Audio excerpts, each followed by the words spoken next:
DCTV. This is my day of rest today. That's why you seeing me so much. Man, I don't work on Saturdays no more. Let me say that again.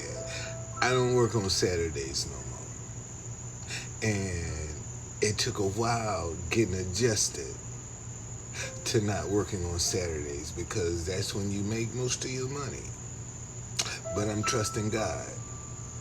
You know, he said it's under the seventh day. This is the Sabbath. So it's the seventh day of the week. So I'm ready. Man, I get some sweet sleep today. But anyway, let me tell you about the corruption in the police department. As you know, I was a street vendor. Or if you didn't know, you know, I started as a street vendor. And at Judiciary Square. Doug Williams just won the Super Bowl, and he had these t-shirts that if you bootleg them, the fingernails would be white. Man, we was bootlegging the hell out of this t-shirt because it was hot.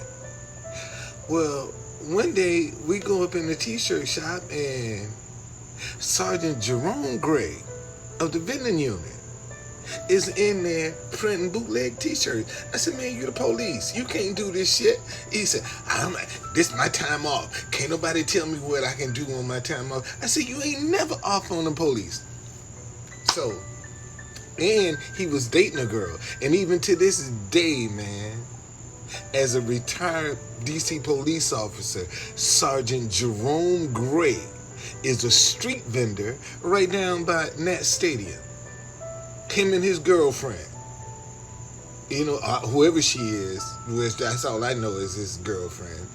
You know, they be vending, right? He's a vendor right now down by. But anyway, so the Koreans down by Forest Theater had a lock on that joint, man. Couldn't nobody get down by Forest Theater. Dale Walters from Channel 7 came down and he said, Mr. Folden, we trying to do a story on Forest Theater, and we've been trying to find somebody that we could use, and everybody we ask say you would do it. So we coming to ask you. We gonna put a mic on you and have you go set up down by Forest Theater to see what's going to happen. And sure enough, I go down there and set my table, and David Brooks come down. Mr. Folden, what's going on here? You know, I said, man, I'm setting up. You know you can't do this and this that. And they filming him. And he talking about, I am the law. I am the police. They filming him. So anyway, I had complained to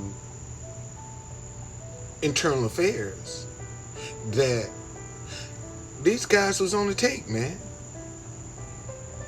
And they came and told me, Sergeant Everett came and told me and said, you know, Mr. Folden, the only thing that we can find is you don't want to adhere to the vending rules and regulations.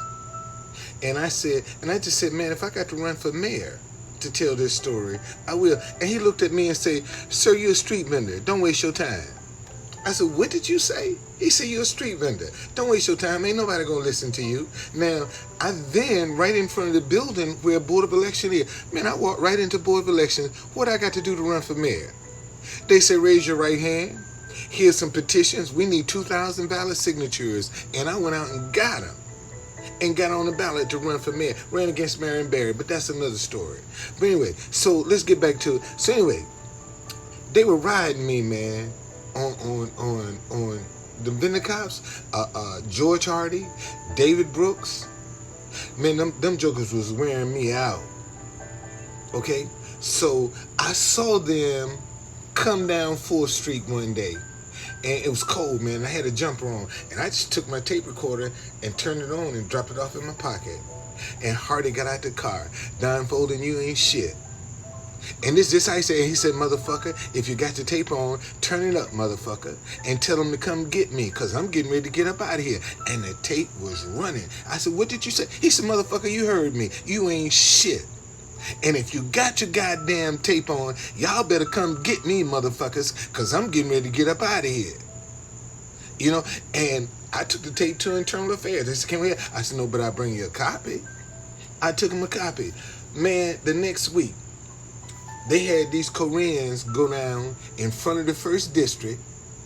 One gave Hardy $3,500, and the other one gave Brooks $3,000 and some liquor. I mean, right there in front of the police station, they had an undercover sting, man.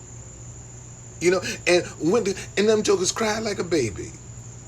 When the judge sentenced them, Brooks, they threw the book at him because he ain't want to cooperate. Hardy cried like a goddamn baby. Cried like a damn baby. You see? Took me 7 years, man, but they sure went to jail. That's right. See, and I'm probably the only civilian in Washington, D.C. that has fought corruption in the police department where some cops actually went to jail. Okay? I paid a price for it, though, boy. Because one summer they did run me back to Alabama. They ran me back. I had to leave. It was so tough. I took my kids, man. Me and my kids went to Alabama for the summer. And I came back. And it was on. Okay? But that's just to go to show you, man. You know, see, a lot of people talk about things, but they ain't got nothing to show you where they've been on the front line or will be on the front line or stand up and speak for what. See, right now, man, we don't have enough people that will stand up for what's right. People are scared to stand up for what's right. And that's what we got to get back to. All right? See y'all later.